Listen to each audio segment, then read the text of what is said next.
Muy buenas tardes a todo nuestro querido público de su programa, Temas de Fe y de Familia. Estamos muy contentos porque especialmente estamos haciendo este programa desde el Seminario Diocesano de nuestra querida Celaya, y nos acompaña pues el Padre Gilberto Rico, que es el Padre Rector. Padre, buenas tardes, gracias bienvenidos por recibirnos. Y bueno, pues el tema que hoy queremos compartir con ustedes es: la misa es para todos. La misa es un gran regalo que Dios nos hace a todos, y vamos pues a transmitirla desde aquí, desde este recinto sagrado que es precisamente este templo, esta capilla, este lugar santo aquí en el Seminario Menor. Muchísimas gracias. Pues vamos a comenzar.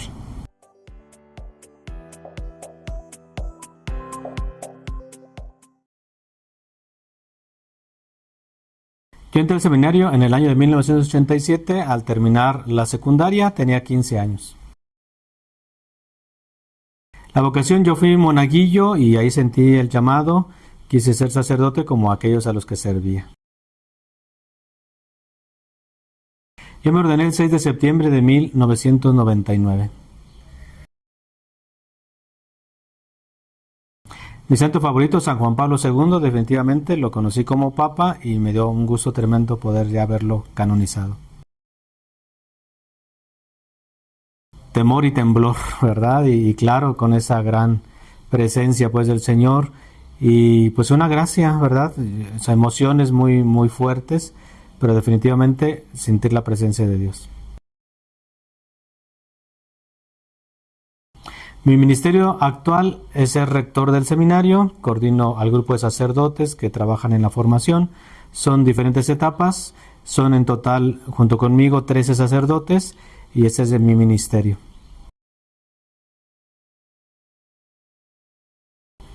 Pienso que no, que he tenido momentos de cierta paz, tranquilidad, pero no de decir, no siento la presencia de Dios, ¿verdad? Como algunos santos también los han experimentado, como ciertos desiertos, pero siempre de manera constante sentir la cercanía de Dios. Sí, gracias a Dios, pues, yo siempre me ha gustado mucho la liturgia y tuve la gracia de ir a hacer una licenciatura para profundizar, y pienso que ese servicio lo he realizado de esa manera. Yo cuando regresé a estudiar pensé que iban a poner a coordinar toda la pastoral litúrgica. Me pidieron que coordinara pastoral profética, pero pues desde ahí hablé de la liturgia. Y ahora el seminario, pero definitivamente siempre en las manos de Dios. Uno estudia, le gusta algo, lo pueden hacer lo que la iglesia necesita y se hace con todo gusto.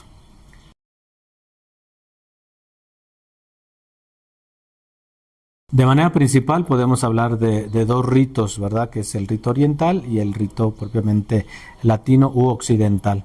Dentro del rito latino-occidental tenemos también otras derivaciones que están en plena comunión con el Papa, ¿verdad? Porque hay una liturgia, por ejemplo, en España que se llama la mozárabe, hay una liturgia en Milán, ¿verdad? La liturgia milanesa, la liturgia, vamos a decir, en algunos lugares específicos que está aprobada por la Iglesia.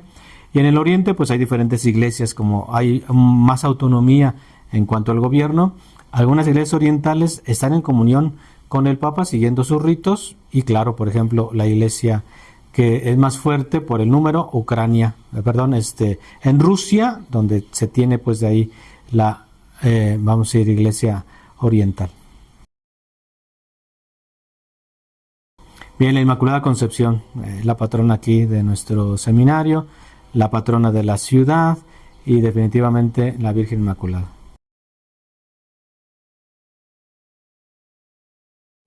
Precisamente de San Juan Pablo II, cuando inició su ministerio, a todos los cristianos: no tengan miedo, porque es Cristo el que está llamando. Muchos temores tenemos, por supuesto, pero Dios nos llama a los que ya están formados, forma a los llamados. Dios nos llama a los perfectos, perfecciona a los llamados. Dios nos llama a los que ya están maduros, madura a los que están. Entonces es un camino de perfección, como lo es toda la vida cristiana. Definitivamente podemos hacer las cosas cuando dejamos que el Espíritu Santo nos transforme. No tengan miedo.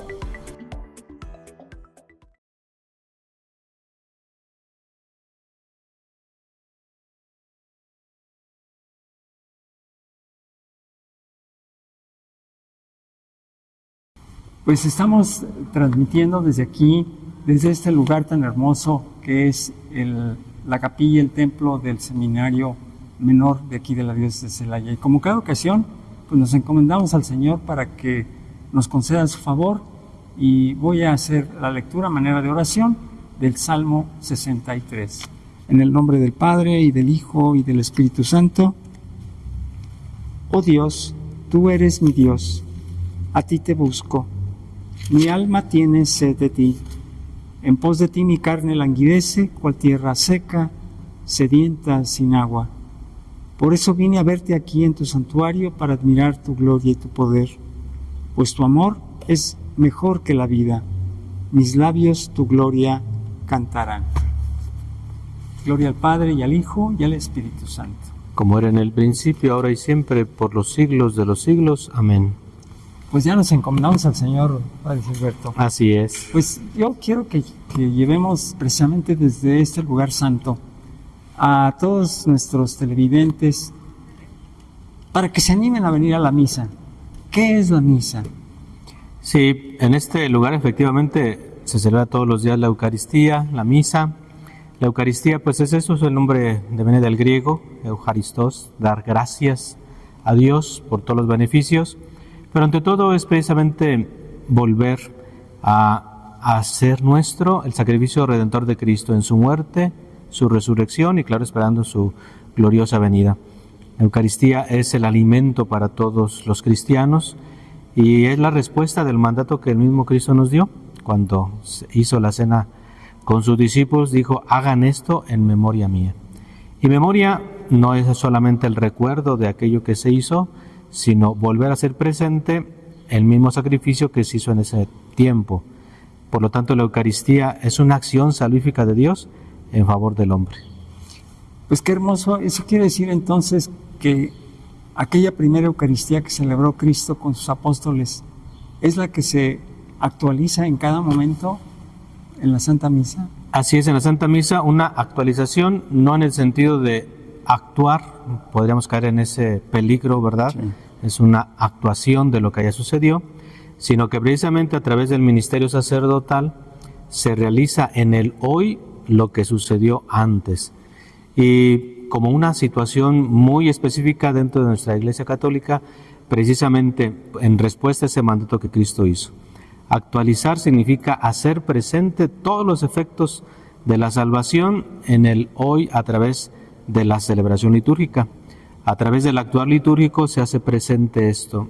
Lo hablamos en latín, per ritus et preces, por los ritos, las acciones, los movimientos y por las oraciones, el texto que se lee, que se dice.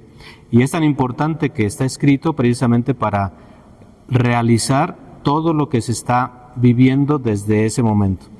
Por eso nadie puede cambiar nada de la Eucaristía, ¿verdad? Sino debe ser tal cual. Qué bellas estas palabras que nos dice, porque en realidad en cada misa es Cristo quien está presente entonces. Bueno, pues a nuestro queridísimo auditorio, yo creo que es el primer momento de invitarlos a que tomen en consideración esta parte. Cada vez que asistimos a la misa se actualiza, se hace presente en un momento dado Cristo a través del sacerdote celebrante, ¿verdad? Exactamente, la presencia de Cristo se da en diferentes momentos, diferentes lugares, diferentes expresiones. Cristo está presente como Cristo cabeza en quien preside, como Cristo cuerpo místico, todos y cada uno de los bautizados. Un cuerpo no puede subsistir sin su cabeza, la cabeza sin el cuerpo tampoco puede moverse. Entonces es una unión mística que se da en la Eucaristía. Los fieles unidos a Cristo, dando la alabanza al Padre por el mismo Cristo.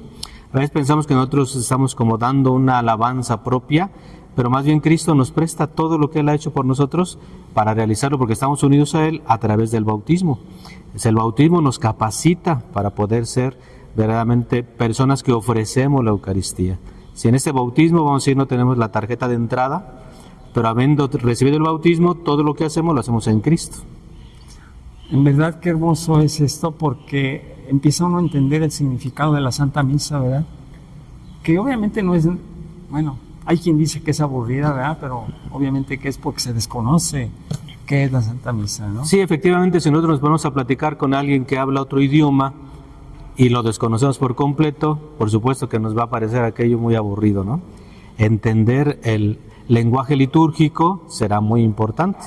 Y para eso necesitamos precisamente la evangelización y la catequesis. La evangelización en el sentido de entender el mensaje de salvación a través de los evangelios, a través de la doctrina de la Iglesia, a través de la enseñanza que se va realizando en las homilías. Es importante todo esto, que es como algo que precede, pero que a la vez está al mismo tiempo en una misma celebración. Yo les pongo un ejemplo de las personas. Tú puedes ver, por ejemplo, tu abuelita, una persona grande, que no ha leído ningún libro de teología, pero tiene una fe enorme porque está presente en el momento de la Eucaristía. Se alimenta de la palabra, se alimenta de la Eucaristía y vive de una manera muy sabia. Y es importante todo esto que constituye lo completo, no solamente vivir como algo externo, sino algo que me afecta a mí como persona y que después me va a proyectar en la vida ordinaria. No es lo mismo que yo haga las cosas sin tener una inspiración a tenerla. Claro. Acaba de tocar un punto muy importante y es el tema fe.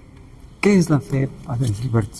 Sí, la fe igual es un don que Dios nos da. Y la fe se da a través del dato revelado. Dentro de la Eucaristía tenemos una frase muy hermosa, es como un concentrado. Una vez que se dan las palabras de consagración, el sacerdote dice: este es el sacramento de nuestra fe. Y contestamos, ¿verdad? O el misterio de la fe. Que puede ser varias respuestas, ¿verdad? Anunciamos tu muerte, proclamamos tu resurrección, ven Señor Jesús, es la más ordinaria. Pero esto es como, les digo, es como un concentrado. Precisamente ahí se centra todo lo que está, se anuncia la muerte. Y esto es la evangelización, esto es la fe. Es creer que Cristo ha venido a salvarme y se comparte a través de la revelación. Esta palabra misterio es muy importante dentro de la Eucaristía y de la liturgia. Misterio nos suena como algo que yo no conozco y nunca voy a conocer. Pero cuando hablamos de misterio revelado, hablamos de la voluntad del Padre de dar a conocer todo lo que Él es a través de Cristo. Entonces, misterio será algo con lo que me encuentro y que me conduce a Dios.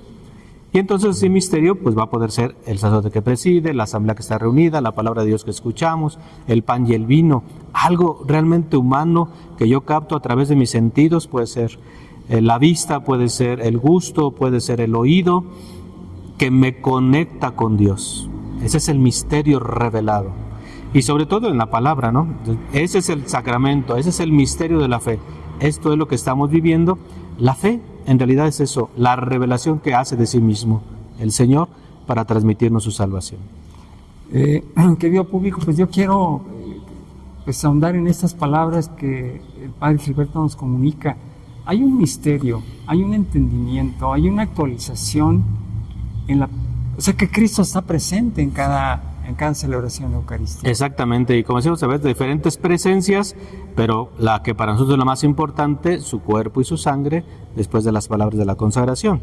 Están las otras presencias que nos hablan y también sobre las que tenemos que actuar, porque tenemos el riesgo de una fe intimista. Yo con Dios me la llevo muy bien, que Padre, pero con los demás no. Entonces la presencia de Cristo en los hermanos, importantísimo también, porque si no sería incompleto. Necesariamente conectar con todos los que formamos parte de la Iglesia, ¿verdad? Sí, y algunos explicando eso, es que es la dinámica de la cruz. La cruz tiene algo vertical y algo horizontal. En relación con Dios, pero en relación con tus hermanos. La cruz está incompleta si solamente ves hacia arriba. Tienes que ver hacia los lados. Entonces, en ese sentido, si tienes ese valor, ¿verdad?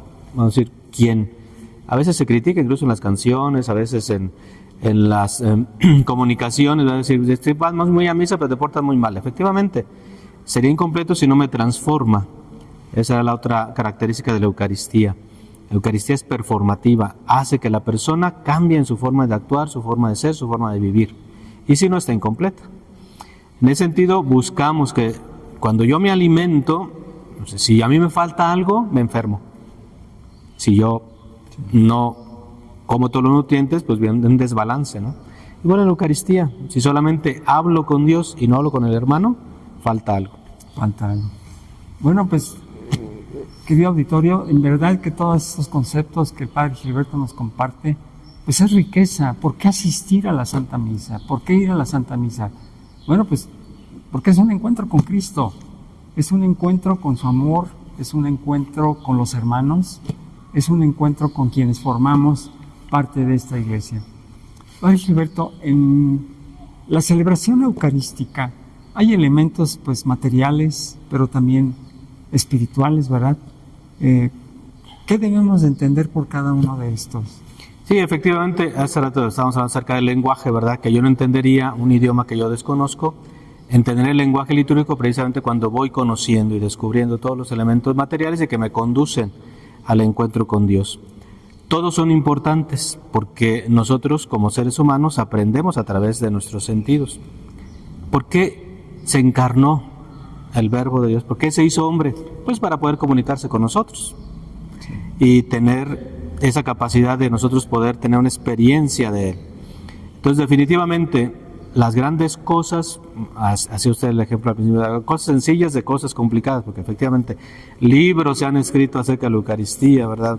Hay reflexiones, hay teologías profundas, por supuesto, pero lo importante es descubrir precisamente que en medio de todos estos lenguajes, estos ritos, estas acciones, se encuentra la presencia del Señor. Y esta presencia se va a hacer posible, yo la voy a poder captar cuando yo esté atento. La distracción también puede ser algo que, aunque yo lo sepa, si me distraigo, bueno, esto no funciona, ¿no? Y a veces no es cuestión propiamente de que lo demás no me distraiga, sino que yo me concentre en alguien. Me encuentro con alguien en el mercado y el vendedor sigue gritando la oferta, la persona se cayó, gritó, el niño, pero cuando me encuentro con mi amigo que hace muchos años que no vi, lo demás parece que se calla, pero no es así, simplemente puse atención. En el caso de la Eucaristía también se trata de eso, de poner mucha atención en lo que sucede. Y las partes, vamos a decir, materiales, pues será precisamente el pan y el vino, que también es todo un tema, ¿verdad? Porque no es cualquier pan, no es cualquier vino, sino aquel que está aprobado para que se realice precisamente el sacramento, porque se requiere, ¿verdad? Para que haya la presencia real de Cristo. No podemos consagrar con tequila, no podemos consagrar con otro tipo de situación, porque se realizó de esa manera en esta primera cena. Y por supuesto, la parte espiritual. Cristo se hace presente y no solamente se entrega por nosotros, sino que nosotros respondemos a esa entrega. Es como cuando nos entregan un regalo. Yo lo puedo abrir o lo puedo dejar cerrado. Si lo dejo cerrado, nunca voy a enterar que me regalaron. Pero si lo abro y lo utilizo, pues qué bien. Y a veces sucede así. Yo puedo recibir incluso, escuchar la palabra, recibir al Señor, pero no abrir mi corazón, no entra el regalo. La parte de disposición interna que el concilio habló como una participación plena, consciente y activa, implica las disposiciones de quien va a recibir el sacramento, porque tampoco es algo mágico. O sea, yo voy a la Eucaristía y aunque no me arrepienta, aunque no me confiese, ya voy a obtener la salvación. No, la santificación se obtiene dándole al Señor la oportunidad de cambiar nuestra vida. Eso es muy, pero muy importante considerar que no es algo así como que me lo van a untar, ¿no? Tenemos que tener una conciencia, voluntad propia para poder entender este acto tan hermoso que es la presencia de Cristo Jesús en su asamblea, en su iglesia. Claro, desde luego, en cada misa no es que se repita, sino como ya dijo el Padre, es una actualización, ¿verdad?, del sacrificio de Cristo en la cruz.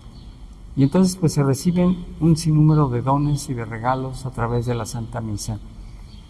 Yo creo que es un deber y debe ser una preocupación de cada uno de nosotros comprender la grandeza de la Santa Misa. Para terminar este primer segmento, Padre Gilberto, hay una película que se grabó ya hace algunos años, que es El Gran Milagro, ¿verdad? ¿Cómo se nos explica con peras y manzanas, ¿verdad? Uh-huh. Todo lo que pasa en la Santa Misa. ¿Es cierto todo lo que pasa en esa película? Bien, hay situaciones que, por supuesto, todos los que se dedican a los medios de comunicación, ¿verdad? Sí. Para sembrar un mensaje, pues a veces se hacen alegorías, a veces se hacen comparaciones, pero efectivamente lo que está detrás de todo, la presencia de Cristo en medio y que te transforma, sí. Pero a veces cuando queremos hacer, se llama alegorismo. Cuando yo quiero que una figura represente algo que en realidad no es. Ahí es donde, vamos a decir, se da un movimiento, por supuesto, de la acción de Dios en medio del hombre, pero todo lo que está alrededor, que adorna y quiere decir, esto está pasando, o sea, sí, efectivamente, es un gran milagro, es una gran presencia, es algo que el Señor ha hecho de una manera, por supuesto, extraordinaria y que se realiza en cada momento.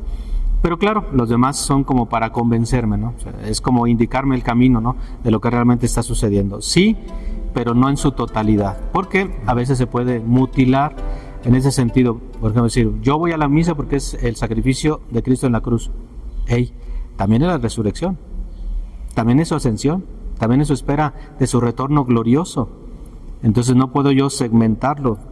Cristo se hace presente porque ha resucitado, lo que estamos celebrando en la cincuentena pascual, 50 días de celebración de un acontecimiento de una noche. ¿Por qué? Porque es tan grande que no cabe. Y entonces no es solamente decir sucede tal cual, sino no incompleto cuando no se habla de resurrección, pero completo cuando hablamos de todo el misterio. Bien, pues vamos a terminar este primer segmento. Creo que con esta introducción el Padre Gilberto nos va llevando hacia lo que es la importancia de la misa, que también le llamamos Eucaristía, la Santa Cena, y pues con otros nombres que también la Iglesia la conoce y nos la da a conocer. Yo les invito a que permanezcan con nosotros, no se vayan, enseguida continuamos. Muchísimas gracias.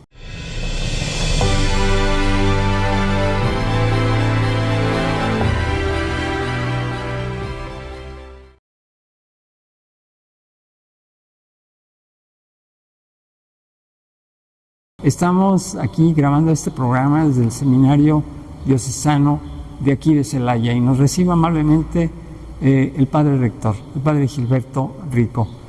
Padre, usted es de aquí de Celaya, ¿verdad? Así es, soy originario aquí de Celaya, del barrio de San Miguel, pues este lugar populoso que tiene unas fiestas patronales muy importantes, ¿verdad?, que resuenan en toda la ciudad, y efectivamente soy de este lugar. Yo sé que a lo mejor sería difícil hablar, pero quisiera que le resumiera y que le antojara a la audiencia por qué se decidió por la vocación sacerdotal. ¿Quién lo invitó? ¿Qué suceso dio lugar a su vocación? Sí, yo les decía a alguna gente, ¿verdad? Mi vocación nació yendo detrás de la imagen de San Miguel, buscando un atole y un pan, ¿verdad? Y ahora me toca a mí repartirlo. Pero aparte de esto, la religión popular, que fue muy importante para mi vida, yo fui monaguillo, fui servidor del altar siendo niño, y recuerdo una experiencia muy particular. Había un sacerdote, yo lo acompañaba y comenzó a enfermar, ¿verdad? Y entonces falleció.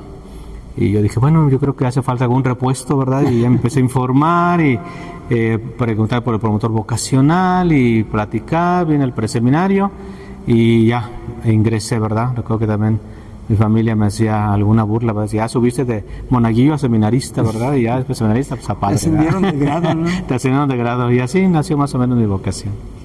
Padre Gilberto, bueno, pues es que es una historia muy bella, cómo Dios tiene caminos tan misteriosos para llamar a la vocación, ¿verdad? Y bueno, cada ministro ordenado tiene su propia historia, pero digo, la trayectoria de servicio que hace un sacerdote, pues no solo es en el altar, sino en diferentes actividades que, bueno, pues eso da materia para otro programa. Sí, claro, claro. Pero lo hermoso es servir a la comunidad. Y en este servicio usted se ha encontrado ahora sirviendo como rector de este seminario. Sí, así es, y bueno, han sido diferentes servicios que he tenido yo desde que me ordené. En 1999 fui el último sacerdote del siglo pasado y del milenio pasado. Me ordené en el 99, por lo tanto ahorita tengo ya 24 años, estamos a punto de llegar a los 25. Y el primer trabajo que a mí me dieron fue la promoción vocacional, o sea, ser promotor vocacional, estar buscando muchachos, motivar. Estuve ahí durante más o menos 7 años. Después fui párroco en Nuestra Señora de la Salud en la colonia latinoamericana. De ahí me mandan a estudiar a Roma una licenciatura en Sagrada Liturgia en un lugar que se llama San Anselmo, muy bonito, importante, que es el centro pues de formación litúrgica a nivel universal. Después regreso, voy al Templo del Señor de la Piedad y me encargan la Escuela Diocesana de Laicos. Estuve ahí yo durante algún tiempo, un año. Después seguí siendo director de la escuela, pero me cambiaron a la catedral. Fui párroco de catedral durante 4 años. Nos tocó recibir al señor obispo en este cambio, don Víctor Alejandro, y al año de él llegar aquí me pide que pues esté al seminario, ¿verdad? Yo dije, ya no regreso porque ya pagué mi cuota, estuve 7 años, pero bueno, el Señor me pidió regresar y con todo gusto y en obediencia pues hago este servicio. Decía yo, antes motivaron muchos para que entraran y ahora a algunos tengo que decir que se vayan. Padre Gilberto, pues es hermoso el motivar a las vocaciones, porque no es nada sencillo. En este mundo que tiene tantas distracciones, vamos a llamarlo así, ¿verdad? Y bueno, pues usted tiene esa labor de cuidar a sus personas, de los seminaristas, de los que están en formación, de las vocaciones. Y bueno, regresamos a nuestro tema, claro, que es la Santa Misa. Pero obviamente que nuestro querido público debe de conocer la importancia de una vocación sacerdotal. Si en su familia las hay, foméntenlas, háblenle de servir, porque es un servicio para la salvación de las almas, es un servicio a favor de los demás. Bueno, pues estamos en el área del altar, ¿verdad? Así es, esta área se llama el presbiterio, normalmente siempre un poquito más elevado, porque el sacerdote que preside, pues debe estar de alguna manera al frente, haciendo ese servicio Cristo cabeza, no es solamente porque va a coordinar, va a ser más importante, sino porque está haciendo un servicio eclesial, hacer presente a Cristo cabeza. Y por lo tanto, el primer lugar que vamos a hablar será la sede. Entonces, no es solamente la silla del Padre o el sillón grande, sino que la sede será el lugar donde se para el sacerdote porque está representando a Cristo cabeza. Es la sede. La sede. Aquí en este orden, sobre todo para seguir la distancia, bueno, será el altar. Y el altar, pues es el lugar donde se hace el sacrificio. Antes había otros altares en otras religiones, en otras, vamos a decir, confesiones de fe, muy distintas a la nuestra, y entonces el altar es el lugar donde está la divinidad. Pero en realidad para nosotros es donde Cristo se hace presente. La ofrenda de Cristo en la especie eucarística santifica el altar. No es que antes yo iba, me tocaba y como por contacto, no, es Cristo que se nos da como alimento. El altar también recibe este nombre, ¿verdad?, como ara, porque era el lugar donde se quemaba el incienso. Hay un rito muy bonito que es la dedicación de un altar, donde se quema incienso, porque esta era la función principal, elevar las oraciones, que lleguen, el buen olor de las buenas obras y acciones llegue a donde está el Señor, por eso el incienso. Entonces el altar normalmente debe ser único, debe ser de un material sólido, dice sólido, la madera es sólida. ¿Es sólida? Bueno, pues puede ser de madera, puede ser de cantera, puede ser de mármol, puede ser de piedra rústica, pero siempre sólido. El altar siempre estará adornado por sus velas, pueden ser 2, 4, 6, cuando viene un obispo 7, son minucias litúrgicas. Claro. Pero siempre mínimo 2 velas, ¿verdad? Y arreglos florales también, que indica la fiesta. ¿Por qué los arreglos florales? ¿Tienen alguna razón litúrgica o es de otra índole la razón? Sí, es una razón, vamos a decir, de ornato, pero que manifiesta el color verde, la vida, el buen olor, y también, vamos a decir, los colores, ¿verdad? Que implica movimiento, que implica vida. Eso significa las flores, ¿verdad? Y que el consumirse de las velas es precisamente yo no puedo estar aquí presente, la vela está, se consume y yo también me consumo en el servicio de Dios. No es lo mismo consumirse sin ningún propósito que consumirse con el servicio de Dios. Hermoso concepto. ¿Verdad? En verdad, bueno, pues a nuestro querido auditorio, todo este significado que se encuentra dentro del altar es conveniente conocerlo. ¿Por qué? Porque vamos dejando que la liturgia penetre poco a poco en nuestra vida y a vivir la misa, ¿verdad? Porque aunque estamos en las bancas, ¿verdad?, nosotros Exacto. como laicos también participamos en esta santa celebración. ¿Cómo participa el pueblo? ¿Qué debe de entender una persona que viene y se sienta en una banca? Sí, muchas veces pensamos que participar en la Eucaristía es ejercer un ministerio. Por ejemplo, el padre que está presidiendo, el que pasa a hacer la lectura, el que es monaguillo, ellos participan porque están haciendo algo. No, la participación es ante todo el dejarse envolver por la presencia de Cristo a través de los diferentes momentos. Yo participo, aunque esté yo en un lugar, quizás el más alejado de todos, pero estoy presente recibiendo todo lo que ahí se está viviendo. Participar, ser parte de, ¿verdad? Se decía que ante los personajes, ¿verdad?, de los teatros se ponía una máscara y resonaba la voz. Entonces para nosotros es no tener esta máscara, sino hablar con lo que nosotros somos. Participar será precisamente apropiarnos aquello que quiere el Señor entregarnos como medios de salvación. Y se llama santificación. Entonces, una parte de la alabanza es hacia Dios. Yo doy mi alabanza, pero Dios me santifica, me cambia, me hace distinto, ¿no? Y en ese sentido es un movimiento ascendente y descendente que nos va conectando con la divinidad definitivamente.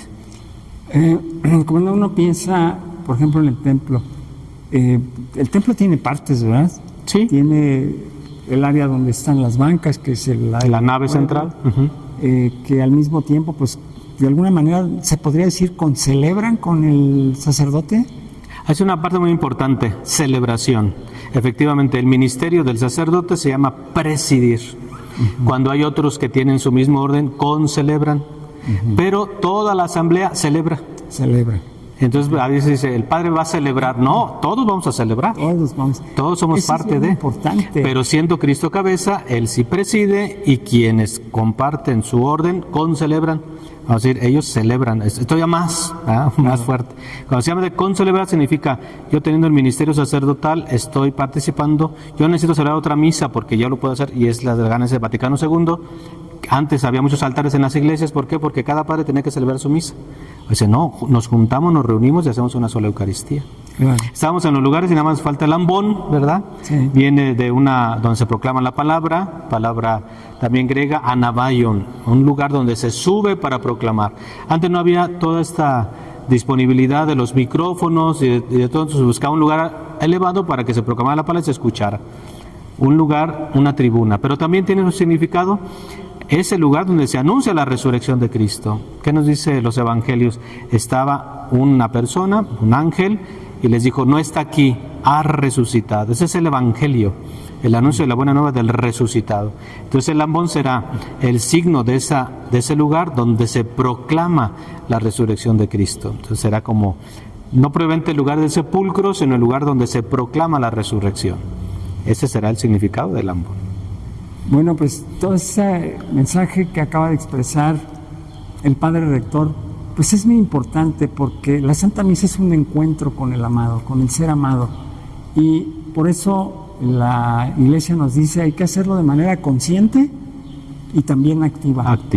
Cuando uno va a ver a la novia, ¿verdad? O al novio, pues participa de esa convivencia, ¿no? Igualmente la misa es para eso. Porque a veces nos quedamos dormidos, bueno, a veces sin querer, a veces queriendo, ¿no? Pero yo invito a todos a que, verdad, vivamos la Santa Misa con amor, con fe, de manera consciente, pero también activa. Padre Gilberto, estamos en el área del presbiterio. ¿Qué sucede aquí durante la Santa Misa? Sí, en esta área se desenvuelven los principales ministerios. Antes era como el lugar donde estaban solamente los sacerdotes. Ahora es el lugar donde están quienes sirven al altar. Porque el altar será lo más central dentro de la Eucaristía, porque tenemos también el lugar donde se reserva la Santísima Eucaristía, el sagrario, que será muy importante. Entonces es el lugar de los ministerios, del que lee, del que acolita, del que preside, ¿verdad? Por supuesto, cuando hay más sacerdotes, es el lugar donde están los demás sacerdotes. Vendrá la nave donde están todos. Algunas personas me dicen, bueno, padre, ¿por qué no hay unas bancas individuales? ¿Por qué tenemos que estar en Precisamente porque la misa es comunitaria. Es una congregación llamada por Dios para realizar el culto. Entonces no es nada ocioso que haya una banca comunitaria. Me va uniendo con quien a lo mejor no conozco. Recuerdo aquellas distancias cuando fue la pandemia, ¿no? 1.5 metros, extiende tus manos, así como un ángel extiende sus alas, así de alejados debe estar de los demás. Bueno, sin embargo, ahora ya no hay este riesgo que fue real. Bueno, ahora estoy con otra persona, convivo, doy la paz, saludo, escucho, codo a codo, estoy con la persona. Esto significa eso también de las bancas, no es algo es que es más barato, ¿no? A veces son más caras. Sí.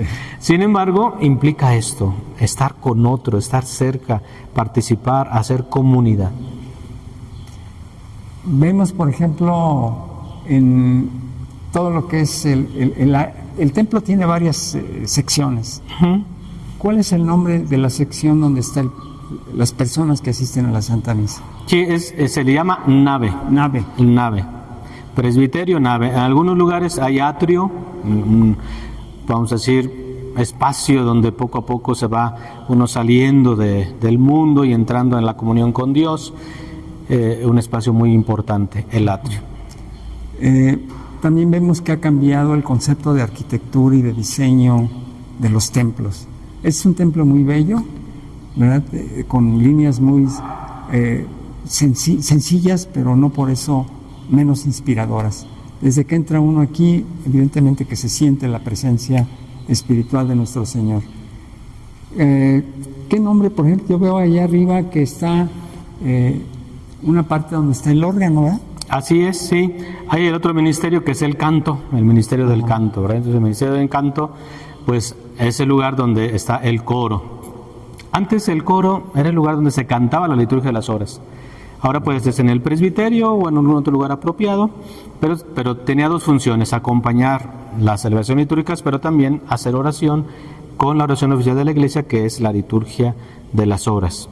Ahora se ha preferido, porque había como una distancia, y el del coro no solamente debe hacer un oficio, yo canto y a veces sucede, ¿no? Los cantores profesionales, ya soy un organista, pues me tocan 4 misas, ya a la 4ª misa me salgo, me echo un cigarro y ya después le sigo, ¿no? Por ejemplo, ¿no?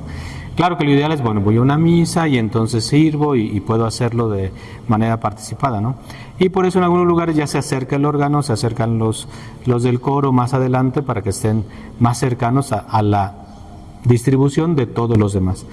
Hay espacios muy grandes donde es posible tener todo abajo, hay espacios donde se tiene que hacer un segundo piso precisamente para que quepan, ¿no? Y entonces el coro estará en la parte de arriba. Ya he ido yo a comunidades que veo que el coro se pone adelante y entonces a los niños del catecismo que les piden que vayan a misa, los ponen arriba. Y es que, pues a veces uno toma conciencia que el templo tiene secciones muy importantes y que tiene funciones también muy importantes. Por ejemplo, la altura del presbiterio tiene una función y una razón de ser, pero también el área del coro. Entonces, bueno, pues todo rige bajo un norte. Sé que hay una ciencia religiosa que es el arte sacro, ¿verdad? ¿Tiene que ver con el diseño de los templos? Sí, efectivamente, y como sabemos, ayer visitábamos San Miguel de Allende, aquella hermosa torre de picos y todo aquello, ¿no? Y decía, bueno, con una fotografía una persona copió el estilo e hizo toda esa obra, ¿no? A veces en las situaciones se dan así, o sea, yo veo cómo está y lo hago, pero yo puedo pagar a un arquitecto, a un ingeniero, a alguien que me diseñe, y entonces las cosas son distintas, a hacerlo a mi buen gusto, por buen modo, ¿no? Entonces definitivamente es eso, o sea, sí puedo hacer las cosas, pero bien asesorado, bien inspirado, y el arte sacro será eso, un edificio que cause no solamente una emoción estética, sino un encuentro con Dios. Eso es lo más importante. Creo que esto que acaba de mencionar el padre rector, yo recuerdo cuando iba con mi mamá, que salíamos al centro, a veces visitábamos 2, 3 templos que nos quedaban de paso. Estoy hablando de hace 60 años, ¿no? Y era tan hermoso para mí de niño entrar, ver el silencio y la paz de aquel templo. Y lo invitaba a uno a sentarse, a admirar precisamente la arquitectura del templo.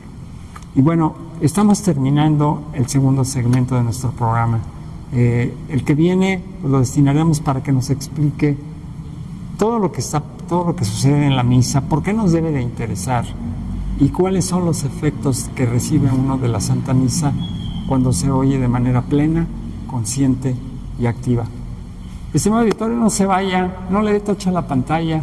En un momento estamos con ustedes. Muchas gracias.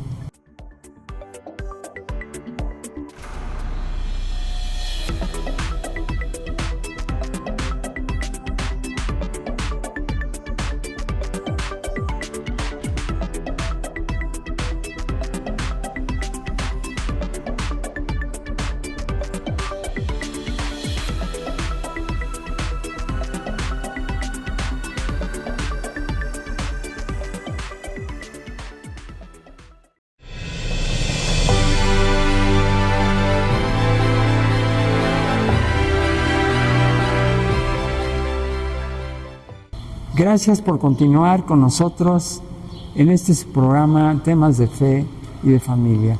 Estamos hablando sobre la Santa Misa y nos acompaña el Padre Gilberto Rico, rector del Seminario de la Diócesis de Celaya.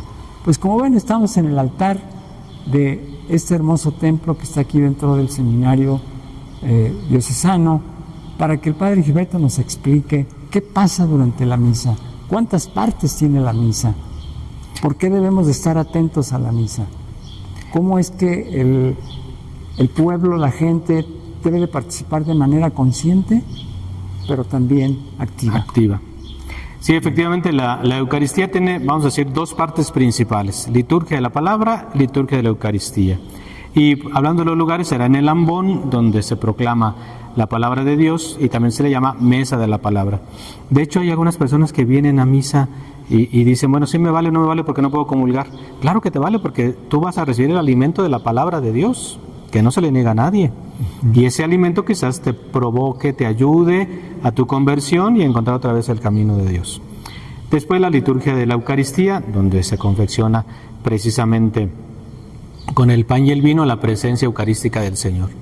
Todas estas dos partes principales están antecedidas y después posteriormente con los ritos iniciales y los ritos de conclusión después de la liturgia de la Eucaristía. Entonces vamos a decir dos partes principales, podemos decir 4, pero correctamente hablamos de 2. Los ritos iniciales, importantísimos, llegar temprano a la misa, porque comenzamos, claro, invocando a la Santísima Trinidad, en el nombre del Padre, y del Hijo, y del Espíritu Santo. Queremos un Dios trino, Dios Padre, Dios Hijo, Dios Espíritu Santo.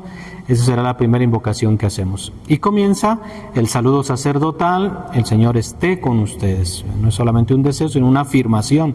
Dios está aquí en medio de nosotros. Donde 2 o 3 se reúnen, allí estoy yo en medio de ustedes. Y qué importante es estar consciente de esta invitación y de esta, pues es una declaración finalmente que hace el ministro celebrante, ¿verdad? Efectivamente, y entonces nosotros respondemos: y con tu espíritu. Y entonces esta unión que yo soy, es cierto lo que me dices, el Espíritu Santo será el animador de todo y Él estará con nosotros.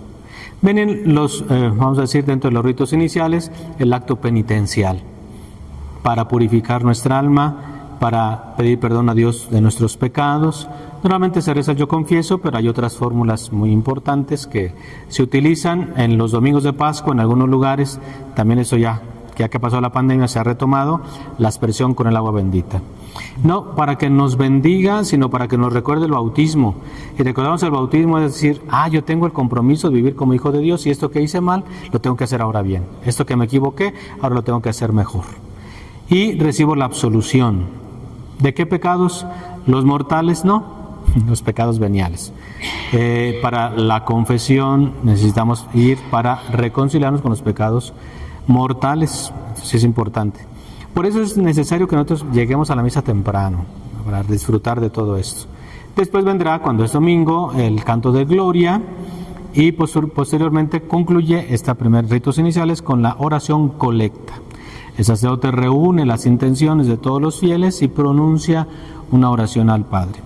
Es importante también pensar que dentro del ambiente de la Eucaristía hay un lenguaje en que el sacerdote tutea a Dios. Dios Padre, tú que eres providente, tú que nos ayudas, tú que nos... Porque estamos en esa familiaridad con nuestro Padre Dios.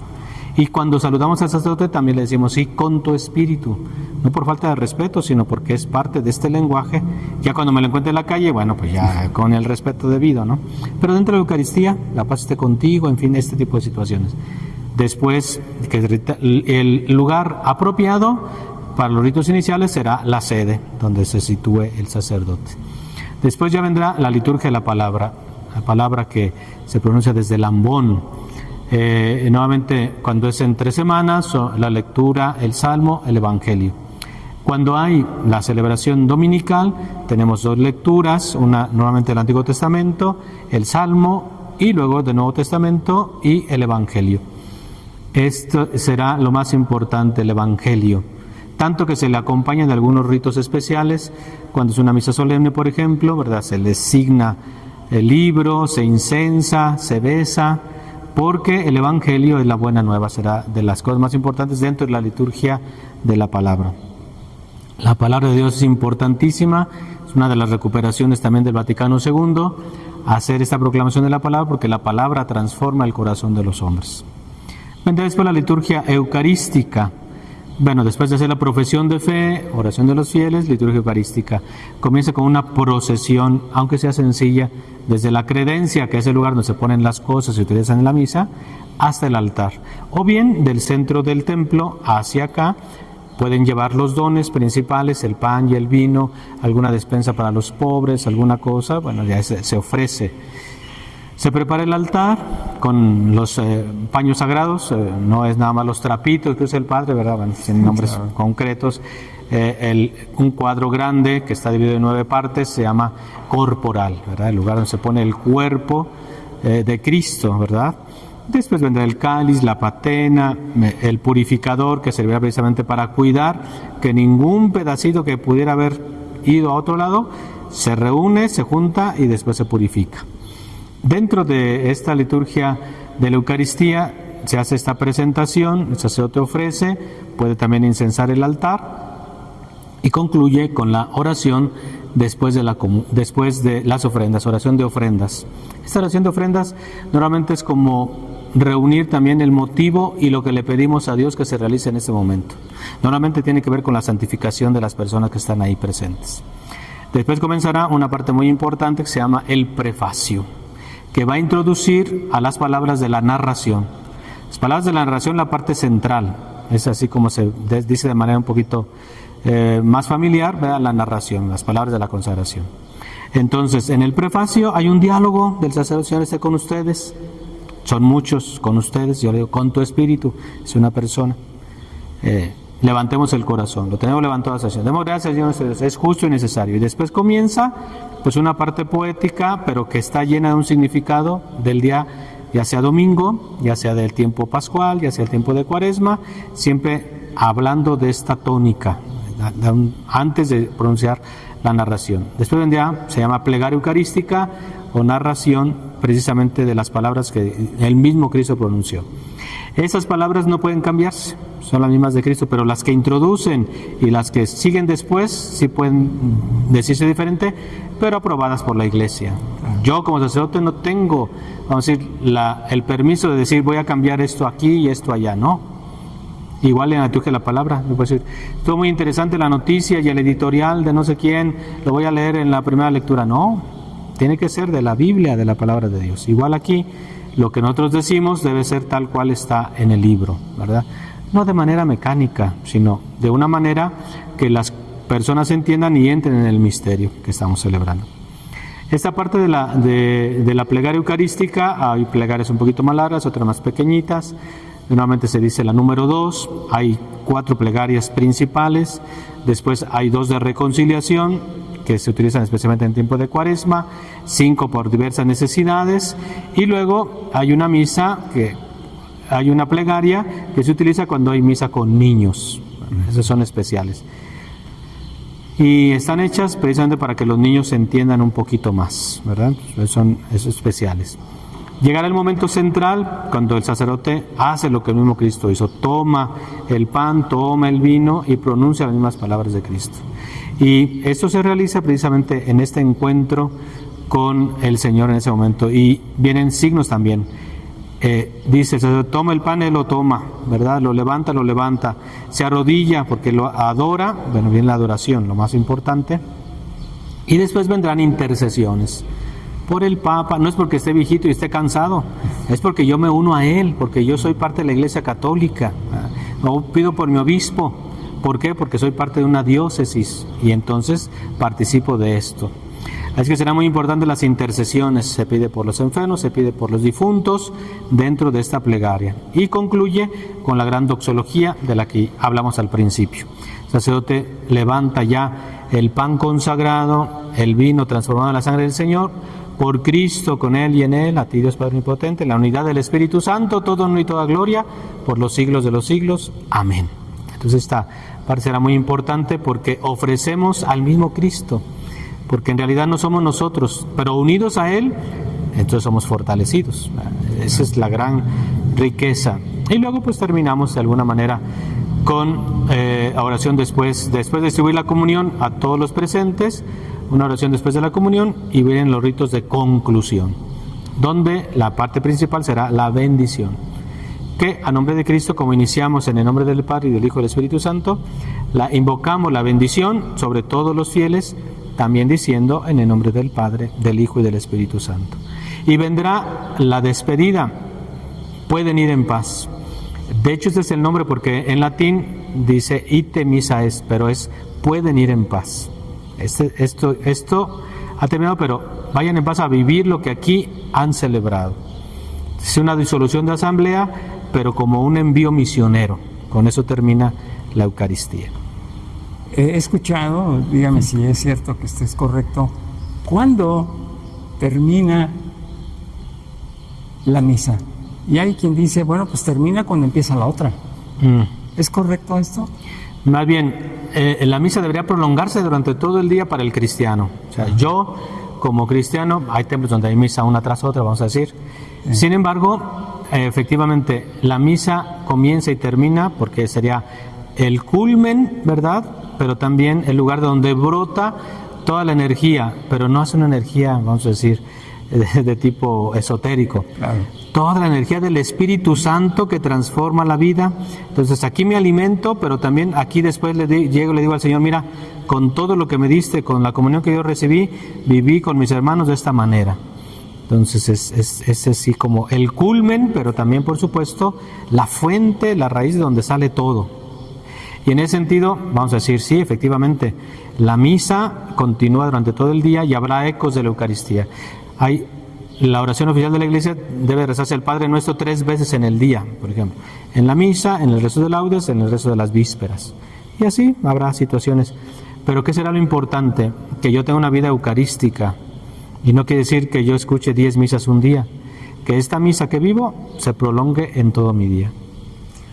La verdad que hermoso, porque pues es un regalo de Dios la misa, es un regalo para que santifiquemos la vida, y yo creo que por esa razón a lo mejor muchos no se acercan.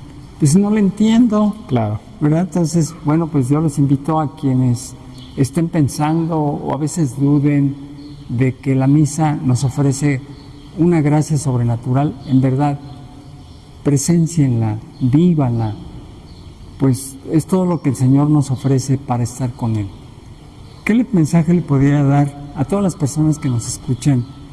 ¿Por qué debieran o por qué es recomendable estar en la Santa Misa? Sí, definitivamente todo lo que hemos dicho, esta presencia de Cristo, pero también pensar en que efectivamente los ritos son repetitivos porque están llenos de contenido y de mensaje. Yo cuando me llevo bien con una persona hago un gesto y ya sabe, me está pidiendo esto, se enojó, me regañó. O por ejemplo los novios, ¿no? O sea, te quiero, o sea, no se cansan de decir te quiero, no se cansan de dar un beso. Entonces no nos cansemos de venir a la Eucaristía y repetiremos los mismos ritos, las mismas palabras, pero no son los mismos, es la presencia real que se actualiza cada vez. Pero este lenguaje tendrá más fuerza cuanto más lo repita. Si yo hago el gesto que le hago a un conocido y no me va a entender porque no lo conoce. Pero cuando se dé cuenta, es que le hizo el mismo gesto y entonces yo hice esto, hay una respuesta ya. Entonces el lenguaje quedó comunicado. No solamente emití un gesto, el otro lo captó y juntos tenemos un lenguaje y expresamos algo. La Eucaristía es igual. Será más aburrida cuanto menos amemos. Bueno, pues qué hermoso mensaje para cerrar este programa nos acaba de dar el Padre Gilberto. En verdad la misa es un regalo que Dios nos hace, es el cielo en la tierra, es un anticipo del cielo, ¿verdad? Efectivamente, pregustamos las cosas del cielo. Las cosas del cielo. Pues a nuestro estimado auditorio, muchísimas gracias por seguirnos, por acompañarnos en cada uno de estos programas, que pues son una riqueza para nuestra fe, para todos. Así que bueno, pues le doy las gracias, Padre Gilberto, por atendernos. Gracias a ustedes que nos reciben desde donde están. A lo mejor unos irán en el camión, otros estarán en su casa, otros estarán en cualquier otro lugar, pero donde estén, que Dios les cuide y les acompañe. ¿No nos quisiera dar la bendición? ¿Cómo no? El Señor esté con ustedes. Y con tu espíritu. Y que la bendición de Dios Todopoderoso, Padre, Hijo y Espíritu Santo, descienda sobre ustedes y les acompañe siempre. Gracias, gracias. Muchas gracias.